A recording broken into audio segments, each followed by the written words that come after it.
berhubung kondisi di Aceh sekarang sudah damai. Jika Anda para pencari dokumentari, Ketiro merupakan satu tempat yang amat sesuai karena banyak situs-situs sejarah tertentu, bukan saja sejarah berkenaan dengan konflik, akan tetapi sejarah sebelum Indonesia ini merdeka juga banyak, seperti sejarah Tengku Siditiro tadi, dan bagaimana sejarahnya tentang melawan pasukan Belanda. Sudah tentunya banyak alkisah sejarah yang tersembunyi di Kecamatan Tiro ini. Oke.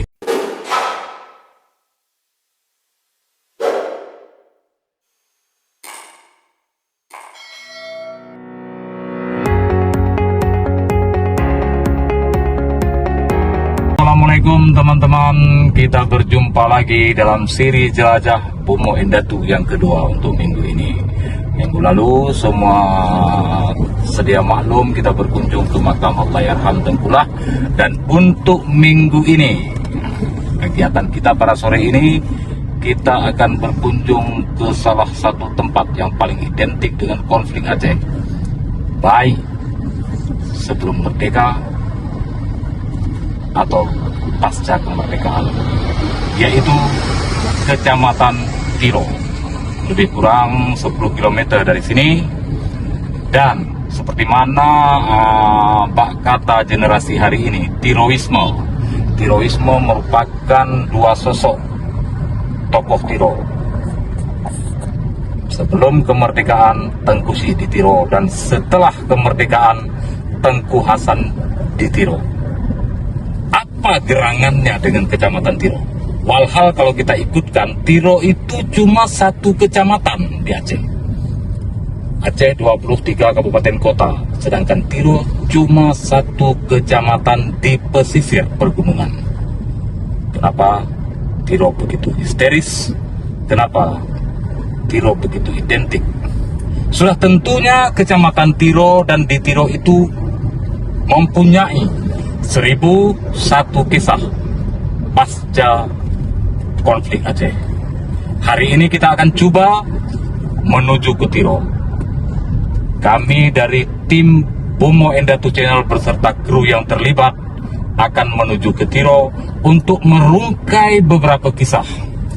Dan kita akan coba sebanyak mungkin kisah, baik tempat, lokasi, korban, kuburan, dan lain-lain.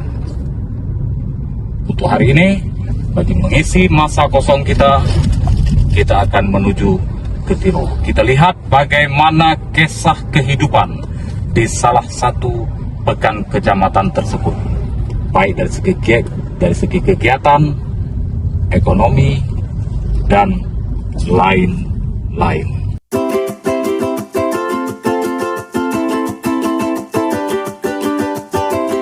Oke teman-teman, sekarang kita sudah sampai ke pusat kota Bernun, dan sebelum Anda sampai ke pusat kota Bernun ada satu simpang. Jika Anda dari sebelah timur Pidia, simpangnya ke kiri. Ya, ini merupakan satu simpang masuk ke Tiro. Simpang masuk ke Tiro lebih kurang 8 atau 10 km dari sini. Kita akan jumpa satu bekan Kecamatan Tiro. Dari tahun, untuk informasi teman-teman, dari tahun 90 sampai 98 status keamanan Aceh diletakkan dalam daerah operasi militer, yaitu DOM, di bawah kepimpinan Orde Baru. Selama DOM itu, Aceh Pidia, Aceh Utara, Aceh Timur, 3 kabupaten itu di bawah operasi militer dengan alasan keamanan nasional. Inti kepada pusat konflik disintegrasi tersebut, pusatnya di Tiro. Sudah tentunya banyak alkisah sejarah komplikasi tersebut yang ada di Tiro. Kita akan coba hari ini untuk merungkai satu titik sejarah, yaitu di pintu 1. Di penghujung jalan ini ada bendungan pintu 1. Di sana ada beberapa unit rumah kosong, rumah dinas PU, kebetulan kosong. Pada masa DOM ditempatkan oleh pasukan keamanan ataupun pasukan non-organik. Tujuannya ialah untuk mengakomodir keamanan di sekitar. Tapi imbas daripada penerapan daerah operasi militer mengorbankan banyak harta benda, darah, dan juga nyawa rakyat Aceh.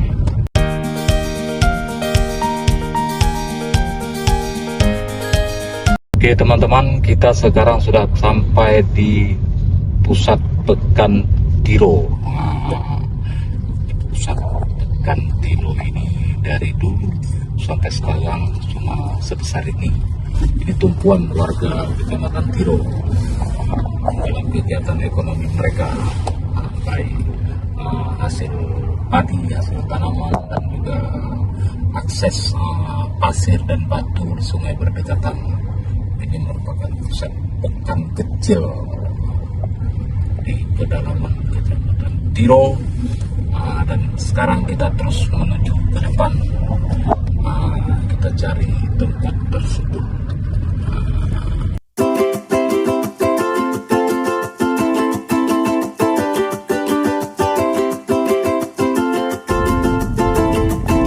Oke teman-teman, inilah antara satu sumber ekonomi masyarakat Tiro, yaitu bertani. Tengok sekarang bertani pun sudah modern masyarakat Tiro, udah pakai jentola, dah pergi potong panen padi.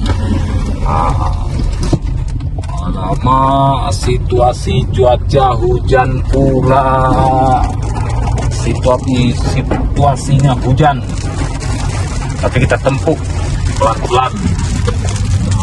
Hujan.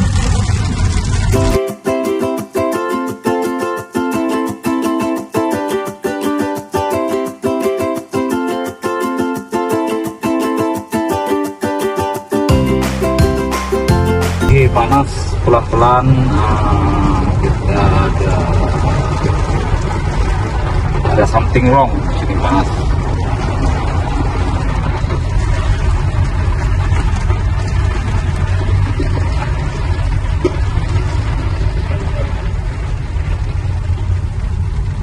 Inilah kondisinya kita jalan pedalaman, cuaca yang sebegitu rupa ini merupakan di pinggir gunung. Suasana di pesisir di pinggir gunung begitu mudahnya hujan setiap tahun.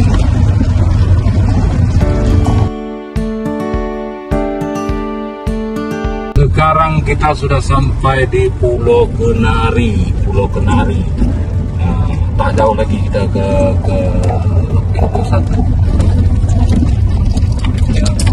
Ayo.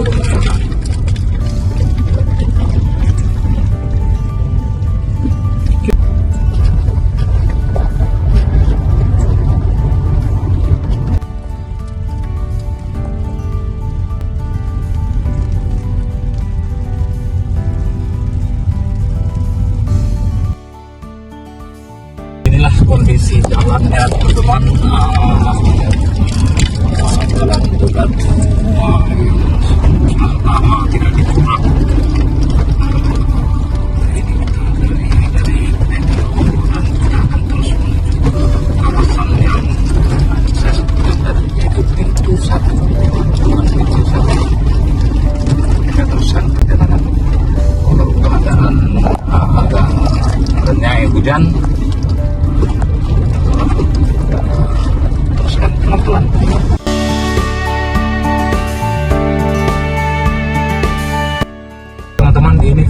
silap ini merupakan Masjid Tengku Siditiro. Ada lambang Tengku Siditiro.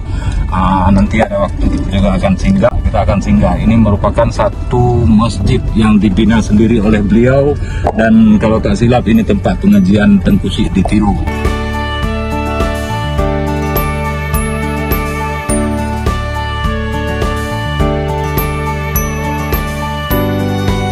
Oke teman-teman, kita sebaik lewat ke Petan Kedetiro, kita terjumpa satu persimpangan, simpang 3, dan arahnya ke kiri ke pintu 1, ke kanan ke Daya. Dan bukti pasca konfliknya kita boleh lihat satu tugu yang dibina oleh pasukan keamanan satu masa dulu. Saya tak pastilah ini kesatuan dan unit mana yang bina tugu ini, tapi yang jelas ada satu tugu peninggalan konflik. Oke teman-teman, ini merupakan satu bukti sejarah pasca konflik yang berlaku di Aceh, dan salah satunya tugu yang dibangunkan oleh pasukan keamanan pada tahun 90-an. Saya tak pasti dari unit mana yang bina tugu ini dan mekanisme mereka cara membangunkannya juga bagaimana. Saya tidak tahu sama ada berupa anggaran ataupun bergotong royong. Tetapi yang jelas ini bahwasanya mereka pernah wujud dan duduk tinggal di sini. Dalam arti kata mengakomodir keamanan pada waktu. Kita lihat dan saya tak pasti nak komen ini dari unit atau kesatuan yang mana. Oke.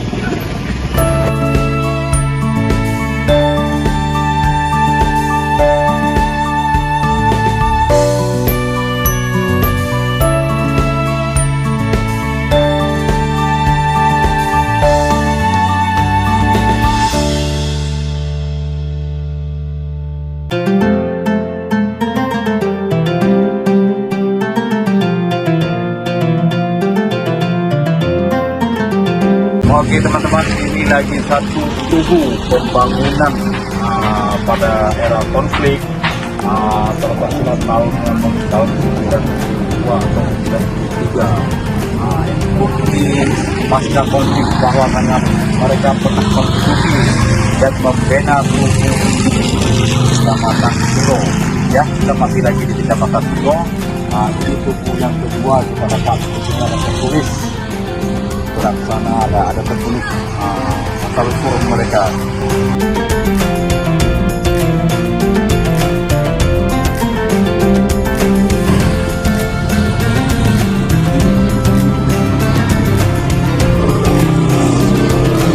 Oke teman-teman, berhubung kondisi di Aceh sekarang sudah damai, jika Anda para pencari dokumentari, Kediro merupakan satu tempat yang amat sesuai karena banyak situs-situs sejarah tertentu, bukan saja sejarah berkenaan dengan konflik, akan tetapi sejarah sebelum Indonesia ini merdeka juga banyak, seperti sejarah Tengku Siditiro tadi, dan bagaimana sejarahnya tentang melawan pasukan Belanda. Sudah tentunya banyak alkisah sejarah yang tersembunyi di Kecamatan Tiro ini. Oke, kita lanjutkan lagi perjalanan teman-teman.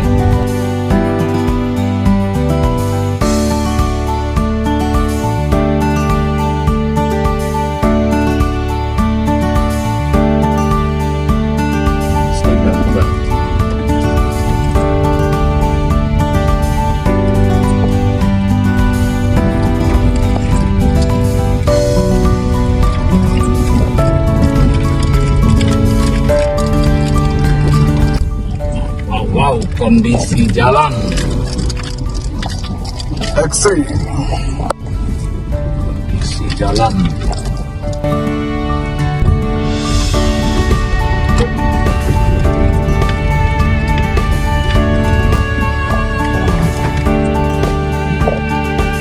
kita telah pun sampai.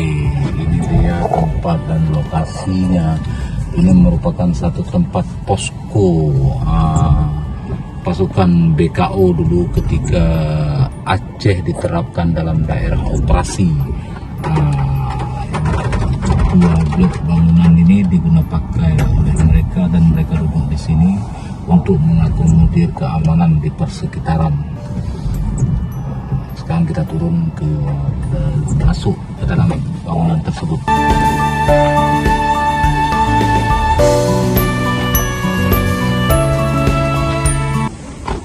Oke teman-teman, kita sudah sampai. Inilah bangunan yang saya sebutkan tadi.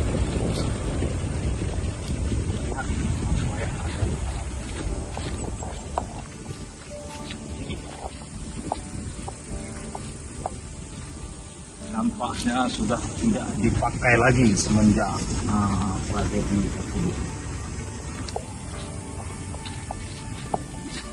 Sudah dibakar. Ini dia tempat bangunannya.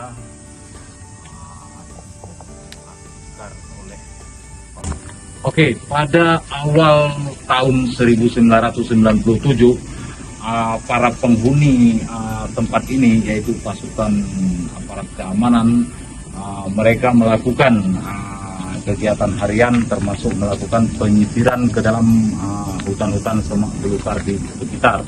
Tetapi namun yang dramatiknya, pasukan Aceh Merdeka juga mengintai peluang yang sama, selalu mengintai posisi mereka di sini. Dan kebetulan pada awal 97 tersebut, sebaik pasukan keamanan dari sini mereka keluar beroperasi, dan satu pihak lagi pasukan itu menyerbu tempat ini, menyerang dalam masa yang begitu singkat. Pos ini dibakar. Itulah antara puncak ketegangan pada tahun 97. Imbas dari kejadian ini, seluruh pasukan keamanan di Kabupaten Pidi dikumpulkan menjadi satu pasukan gabungan. Kemudian mereka melakukan penyisiran di kawasan sekitar dengan cara bombardir, termasuk dengan cara menyerang bombardir kawasan dengan tabung pelontar. Itu merupakan akses punca daripada penyerangan tempat ini.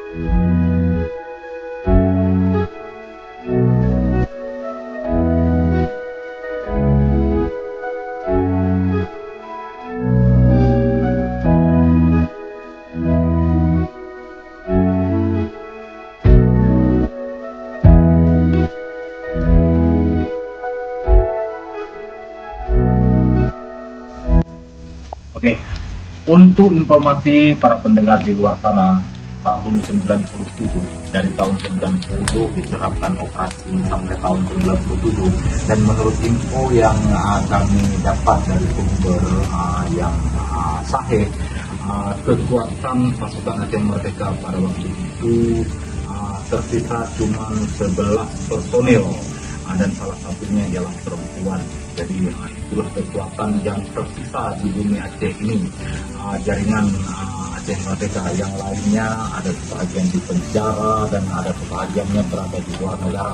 Pasukan yang 9 orang itulah yang beraksi dan bertahan di bumi Aceh ini, termasuk penyerangan pos keamanan ini.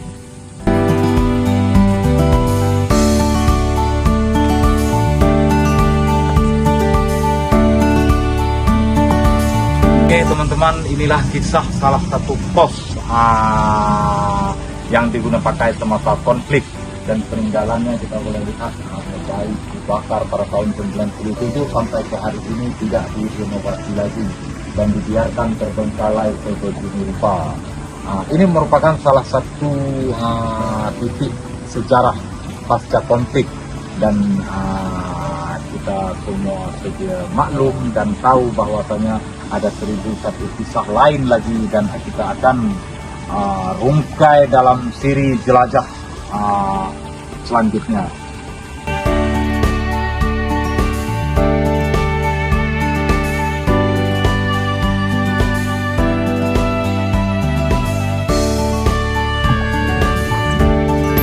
Oke teman-teman, di samping kita membuat dokumentari sejarah komplikasi yang berlaku di Tiro, pada waktu yang sama juga saya ingin memberitahu kepada Anda bahwasanya ini merupakan satu titik pusat pelancongan di Kecamatan Tiro, irigasi Bendungan Pintu 1 di Kecamatan Tiro. Jadi di luar sana, mana tahu ada waktu dan kesempatan untuk jalan-jalan ke Tiro ataupun berkunjung ke saudara atau ada masa lapang berkunjung ke Kecamatan Tiro, inilah pusat pelancongan Bendungan Pintu 1 Tiro. Dan satu lagi perlu saya informasikan bahwasanya di Sungai Tiro ini merupakan salah satu sungai yang menghasilkan batu akik terbesar di dunia.